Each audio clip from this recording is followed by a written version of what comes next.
بسم اللہ الرحمن الرحیم۔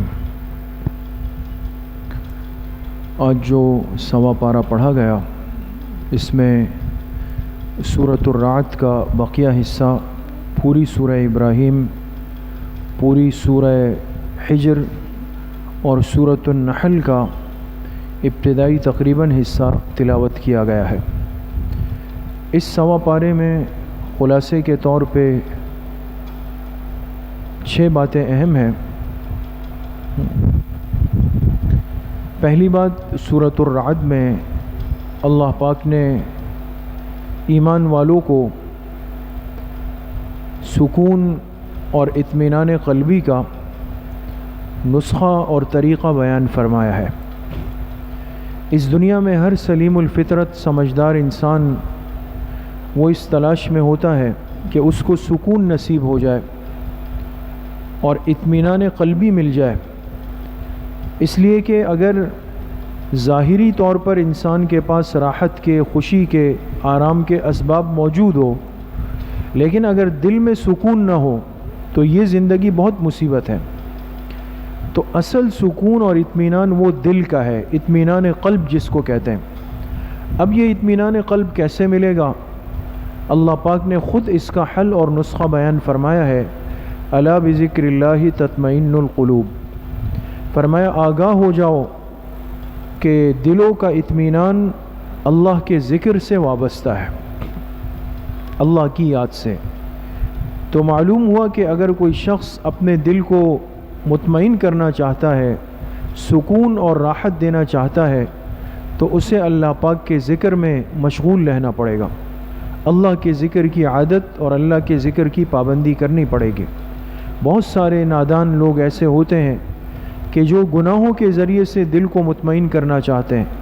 کوئی کہتا ہے مجھے غم ہے، گانے سن رہا ہے، کوئی باجے سن رہا ہے، کوئی نشے کر رہا ہے، کوئی نعوذ باللہ شراب پی رہا ہے۔ کیا ہو گیا؟ کہتے ہیں بھئی دل کو غم تھا تو اس غم کو دور کرنے کے لیے یہ راستہ ڈھونڈا۔ کتنی نادانی ہے کہ غم کو دور کرنے کے لیے وہ راستہ تلاش کیا جو غم میں اضافہ کرنے والا ہے۔ اس لیے جو نیک لوگ، اللہ والے، اللہ کا ذکر پابندی سے کرتے ہیں، ان کے دلوں کو اللہ پاک ایک سکون دے دیتے ہیں۔ یہ ماہ مبارک، اس کا خاص تعلق ہے اللہ پاک سے، اس لیے ہر صاحب ایمان، چاہے مرد ہو چاہے عورت ہو، وہ کثرت کے ساتھ اس مہینے میں خاص طور پہ ذکر کی پابندی کرے، ذکر کی عادت ڈالے، اور روزانہ کم از کم ایک تسبیح، درود شریف، استغفار، تیسرے کلمے، پہلے کلمے کی صبح، اور ایک تسبیح، درود شریف، استغفار، تیسرے کلمے اور پہلے کلمے کی شام کو۔ یہ کم از کم درجہ ہے۔ تو یہ پابندی جب ہماری زندگی میں آئے گی تب ہمیں اندازہ ہوگا کہ دل کا اطمینان اور سکون کس کو کہتے ہیں۔ دوسری بات جو سورہ ابراہیم میں ہے، اللہ پاک نے مشرکین کا وہ باطل اعتراض ذکر فرمایا ہے کہ ہم پیغمبر پر ایمان اس لیے نہیں لا سکتے کہ یہ پیغمبر تو ہماری طرح بشر ہے، ہماری طرح انسان ہے، ہم کھاتے پیتے ہیں، یہ بھی کھاتے پیتے ہیں، ہمارے رشتے خاندان نکاح ہے، اس کے بھی ہے۔ تو جب ہم میں اور اس میں جسم کے اعتبار سے، جنس کے اعتبار سے، انسان ہونے کے اعتبار سے فرق نہیں ہے، تو پھر کیا وجہ ہے کہ ہم اس کو اپنا بڑا تسلیم کر کے اس پر ایمان لائے، اس کو اللہ کا پیغمبر کہہ دے؟ تو یہ بات ذہن قبول نہیں کر رہی تھی، نہ اس وقت اور نہ آج۔ آج کا مشرک، آج کا کافر، وہ بھی پیغمبر کی بشریت کو ماننے اور قبول کرنے کے لیے تیار نہیں ہے۔ اور بہت سارے ایسے نادان ہمارے مسلمان بھائی بھی ہیں کہ جو یہ سمجھتے ہیں کہ پیغمبر کو بشر کہنا یا پیغمبر کی بشریت کو تسلیم کرنا یہ پیغمبر کی شان گھٹانا ہے۔ حالانکہ اگر یہ پیغمبر کی شان کے خلاف ہوتا تو اللہ نے اپنے کلام میں ایک نہیں کئی مقامات پر اپنے پیغمبر کے لیے، جناب رسول اللہ صلی اللہ علیہ وسلم کے لیے بشریت کا لفظ ذکر کر کے آپ کا تعارف کروایا۔ تو ہر پیغمبر جو دنیا میں آیا سب بشر تھے، سب بشر تھے، اور اللہ پاک نے فرمایا کہ یہ جتنے پیغمبر ہیں منکم یہ تمہیں میں سے ہے، تمہیں میں سے۔ اور پھر اگر انسان اپنی عقل پہ ذرا زور ڈالے، عقل سے فیصلہ کرے، تو عقل بھی یہی کہتی ہے کہ انسان کو فائدہ اس کی جنس سے ہو سکتا ہے۔ اگر انسان اپنی جنس کے علاوہ کسی اور چیز سے سیکھنے کی کوشش کرتا ہے تو ناکام ہے۔ اس لیے آج بھی دنیا میں جتنے بڑے بڑے لوگ بنے ہیں اور ہر میدان میں انہوں نے کامیابی کے جھنڈے گاڑے ہیں، تو کسی نے آج تک یہ نہیں کہا کہ میں نے علم طوطے سے سیکھا، کسی نے نہیں کہا کہ میں نے بندر سے سیکھا، بلکہ ہر ایک یہ کہتا ہے کہ میرے استاذ فلاں تھے، میرے استاذ فلاں تھے، میرے استاذ فلاں تھے۔ عقل تسلیم کرتی ہے کہ انسان کو حق، ہدایت، علم اور راہ خیر وہ اسی کی جنس سے مل سکتی ہے۔ اس لیے جتنے انبیاء دنیا میں آئے بشمول جناب رسول اللہ صلی اللہ علیہ وسلم کے، وہ سب کے سب بشریت کے دائرے میں تھے۔ ہاں، لیکن غلطی یہاں پر لگی کہ جو مشرکین ہیں، جو کفار ہیں، انہوں نے پیغمبر کو بشر اپنی طرح کا سمجھا، باعتبار مقام کے، منصب کے، مرتبے کے، جبکہ امت مسلمہ کا عقیدہ یہ ہے کہ پیغمبر بشر ہوتے ہیں لیکن اعلی البشر ہوتے ہیں، ان کا مقام اور ان کی شان پوری انسانیت پر غالب ہوتی ہے، اور جناب رسول اللہ صلی اللہ علیہ وسلم کا جو رتبہ ہے وہ تو اللہ کے بعد اس کائنات میں سب سے غالب ہے، سب سے ارفع ہے۔ تو پیغمبر کو بشر ماننا یہ ایمان کا حصہ ہے، ایمان کا تقاضا ہے۔ تیسری بات جو سورہ ابراہیم میں ہے، اللہ پاک نے ایمان والوں کو توجہ دلائی ایک ایسے فعل، ایک ایسے عمل کی طرف کہ انسان اگر اس عمل کو اختیار کر لے تو اللہ پاک کا قرب بھی نصیب ہو، اللہ کی نعمتوں میں اضافہ بھی ہو۔ وہ کیا ہے؟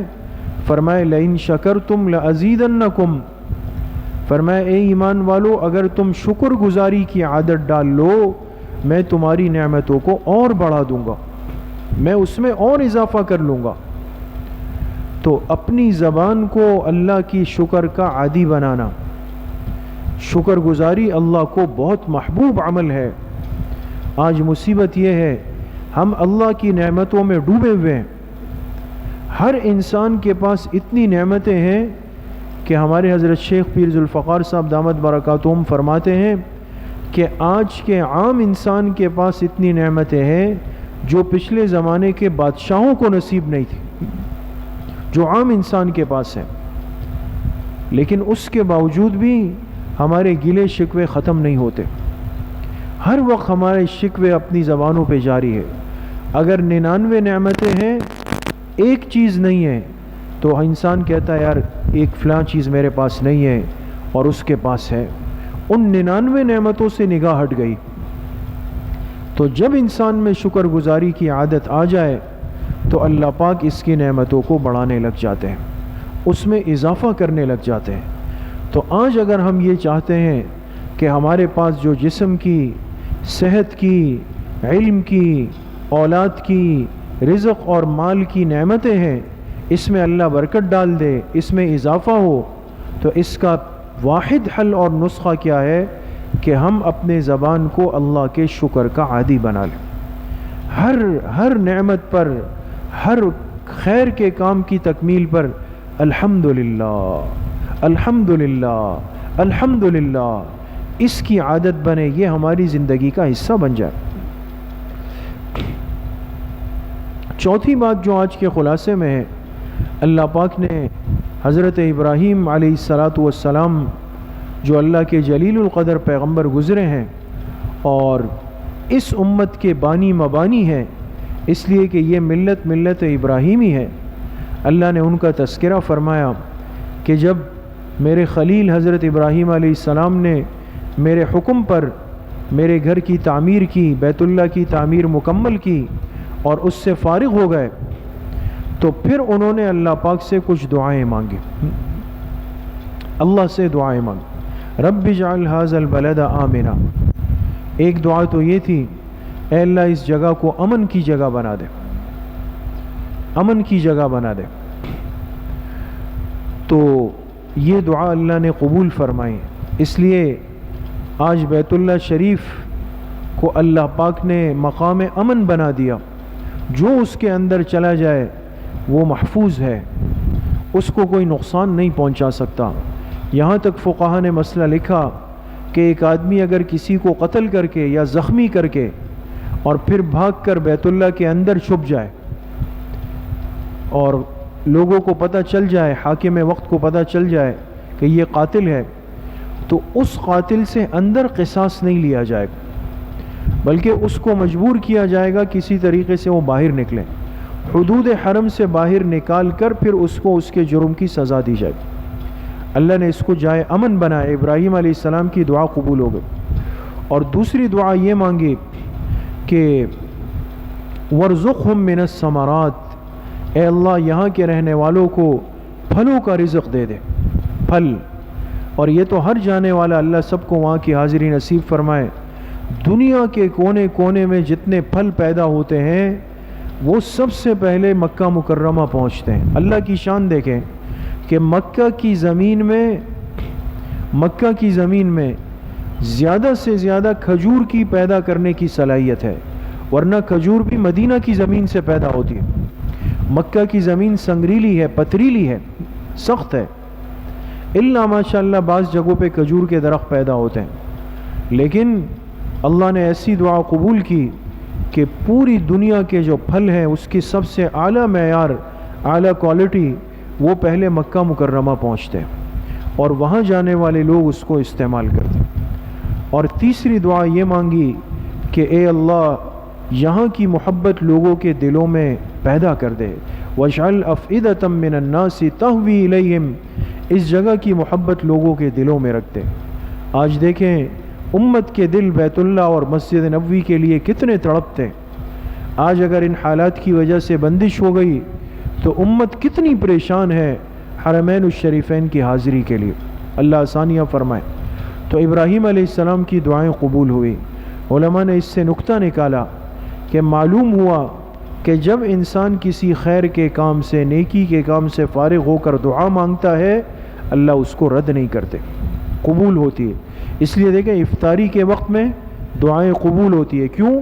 اس لیے کہ ایک نیک عمل تکمیل کو پہنچ رہا ہوتا۔ تو ہماری زندگی میں ہر خیر کے کام کے بعد، نیکی کے کام کے بعد دعا کا اہتمام پیدا ہو جائے۔ پانچویں بات جو سورہ حجر میں ہے، اللہ پاک نے قیامت کے دن کافروں اور منکروں کی حالت کو بیان فرمایا۔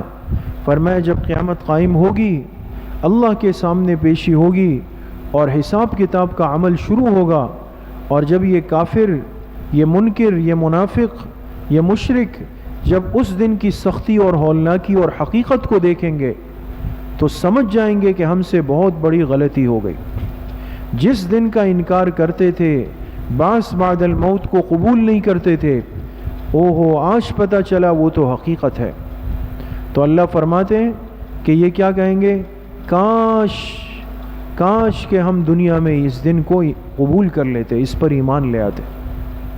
اس دن افسوس کریں گے، یا لیتنی، ہائے کاش ہم ایمان لے آتے۔ اللہ فرمائیں گے اس دن کی حسرت، اس دن کا افسوس اور اس دن کا یہ کاش کہنا ان کو کوئی فائدہ نہیں دے سکتا۔ تو ہمیں کتنا اللہ پاک کا شکر ادا کرنا چاہیے کہ اس مبارک دین کی برکت سے اور جناب رسول اللہ صلی اللہ علیہ وسلم کی برکت سے ہمیں آخرت کے دن کا ایمان نصیب ہوا، اور ہمیں یہ عقیدہ ملا کہ اس زندگی کا اختتام ایک حقیقی زندگی کے آغاز پر ہے، اور اس زندگی کی تیاری کے لیے ہم سب کو اللہ نے اس دنیا میں بھیجا ہے۔ چھٹی اور آخری بات جو سورۃ النحل میں ہے، اس سورت میں، سورہ نحل میں، نحل کہتے ہیں شہد کی مکھی کو، اور چونکہ اس صورت میں اللہ پاک نے اس کمزور اور چھوٹی سی مخلوق یعنی شہد کی مکھی کا ذکر فرمایا ہے، اور ذکر کیوں فرمایا؟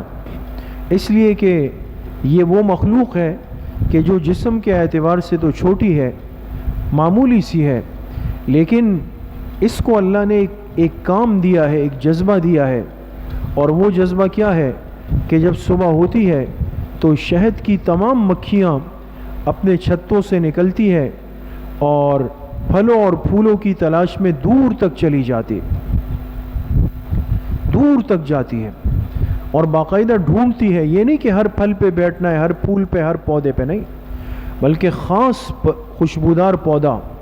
کیوں؟ اس لیے کہ اس کا رس لے کر اپنے پیٹ میں اتارتی ہے اور پھر اس کو لے کر واپس آتی ہے سفر کر کے اور چھتے میں داخل ہوتی ہے۔ اور جب داخل ہوتی ہے تو ایسا نہیں ہے کہ بس چلی گئی، بلکہ ان کا ایک نظام ہے کہ ایک دربان، ایک چوکیدار مکھی کھڑی ہوتی ہے، ہر آنے والے کا منہ سونگتی ہے۔ اندازہ لگائیں اللہ نے اس مخلوق کو کتنی سمجھ دی۔ اگر اس کو تسلی ہو جائے کہ اس نے کسی زہریلے پودے کو آج اس کا رس نہیں لیا تو اندر جانے دیتے ہیں، اور اگر اس کو محسوس ہوا کہ اس کے منہ سے بو آ رہی ہے زہر کی، کوئی زہریلا مادہ اس کے پیٹ میں ہے اور یہ مکھی اندر جائے گی اور سارے شہد کو برباد کر دے گی، تو کیا کرتے ہیں؟ یہ دربان، یہ چوکیدار مکھی جو ہے، یہ اس زہریلی مکھی کو قتل کر دیتی ہے، اس کو مار دیتی، اس کو گرا دیتی ہے تاکہ یہ اندر نہیں جائے۔ تو اندر صرف وہی مکھی جا سکتی ہے جس کے پیٹ کے اندر صاف ستھرا رس ہوتا ہے، اور یہ اندر جا کر پھر اس رس کو جمع کرتے ہیں اور اس سے ایک بہت ہی قیمتی اور نایاب چیز بنتی ہے جس کو شہد کہتے ہیں۔ شہد عربی میں اس کو عسل کہتے ہیں، عسل۔ اور شہد اللہ کی نعمتوں میں وہ نعمت ہے کہ جس کے بارے میں اللہ نے خود قرآن میں گواہی دی، فیہ شفاء للناس، یہ وہ مشروب ہے جس میں اللہ پاک نے شفا رکھی۔ اس لیے بہت ساری بیماریوں کے علاج میں شہد کا استعمال ہوتا ہے۔ ہم تو چونکہ ڈاکٹری دوائیوں کے عادی ہیں، لیکن یہ جو اصل حکیم ہوتے ہیں، حکمت کے ماہر، انہوں نے اپنی کتابوں میں یہ بات متفقہ طور پہ لکھی ہے، ایسی اڑائی ہوئی بات نہیں ہے، یہ ماہر حکیم ہے، انہوں نے لکھا ہے کہ ہم جتنی دوائیں بناتے ہیں 99% حکمت کی دوائیاں ایسی ہے کہ جس میں لازماً شہد شامل ہوتا ہے، اس کو مکس کرتے ہیں، اس کے بغیر نہیں ہوتا۔ تو چونکہ اللہ پاک نے اس مخلوق کو یہ سمجھ دی، یہ فہم دی، اور یہ اتنی محنت کر کے ایک مشروب تیار کرتی ہے، اور پھر اللہ کی شان یہ کہ پھر خود نہیں پیتی، اللہ نے انسان کے حصے اور مقدر میں لکھ دیا ہے، انسان جا کے اس شہد کے چھتے کو توڑتا ہے، اس کو استعمال کرتا۔ تو اس مخلوق سے اللہ پاک نے انسان کو فائدہ پہنچایا، محنت اس نے کی ہے، قربانی اس نے دی ہے۔ تو اس مخلوق کا تذکرہ اللہ نے اس صورت میں فرمایا، بلکہ اس صورت کا نام ہی نحل ہے، شہد کی مکھی۔ تو پتہ چلا انسان جب دوسرے کے لیے فائدے کا اور اس کے لیے خیر کا باعث بنتا ہے، ذریعہ بنتا ہے، تو اللہ پاک اس کے تذکرے ختم نہیں کرتے، بلکہ اللہ پاک اس کی تعریف کرواتے ہیں، اور اس کے عمل میں، اس کے فعل میں اللہ برکت اور شفا رکھ دیتے ہیں۔ اللہ پاک مجھے بھی آپ سب کو صحیح عمل کی توفیق نصیب فرمائے۔ وآخر دعوانا ان الحمد للہ رب العالمین۔